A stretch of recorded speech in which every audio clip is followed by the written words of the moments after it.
এবার নিজ স্ত্রীর ভারতীয় শাড়ি ছুঁড়ে ফেলে দিলেন বিএনপির সিনিয়র যুগ্ম মহাসচিব রুহুল কবির রিজভী। পরে সেই শাড়ি পোড়ানো হলো জাতীয় প্রেস ক্লাবের সামনে। এদিকে বিএনপির স্থায়ী কমিটির সদস্য ডক্টর আব্দুল মঈন খান বললেন, জনগণ তাদের ভোটের অধিকার চায়, তাই সংস্কারের পাশাপাশি নির্বাচনী প্রক্রিয়া শুরু করা জরুরি। রিপোর্ট করছেন সিকান্দার রেমান। পার্শ্ববর্তী দেশ যে আমাদের এখানে উস্কানি দিতে পারে, এটা গোটা জাতি ধরে ফেলেছে। আমাদের ঐক্য ইস্পাত কঠিন ঐক্য, এই ঐক্য কেউ ভাঙতে পারবে না।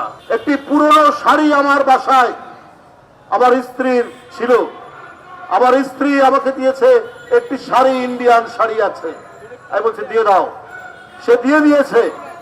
আমরা টাঙ্গাইলের শাড়ি পরবো, আমরা রাজশাহী সিল্ক পরবো, আমরা কুমিল্লার খদ্দর পরবো, আমরা ইয়ে করবো। বন্ধুরা আমার, এই সেই ইন্ডিয়ান শাড়ি,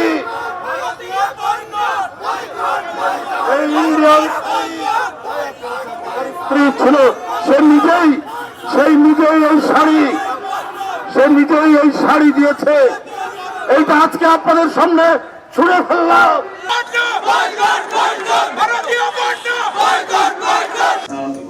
এদিকে জাতীয় প্রেস ক্লাবে এক স্মরণ সভায় ভারতের মুখাপেক্ষী না হওয়ার আহ্বান জানান বিএনপি নেতারা। তারা বলেন, বাংলাদেশের মানুষ কোনো দেশের কাছে মাথা নত করবে না। এ সময় জনগণের ভোটাধিকার নিয়ে কথা বলেন ডক্টর আব্দুল মঈন খান। আপনারা অবাক বিষয়ে লক্ষ্য করবেন, তৃণমূলের মানুষ খেতে পায় না, দুমুঠো কষ্ট করে রাতের খাবার জোগাড় করে। তারা বলবে আমি অর্থবিত্ত বৈভব সম্পর্কে আমি ভোটের অধিকার। এটাই হচ্ছে বাংলাদেশের মানুষের সত্য।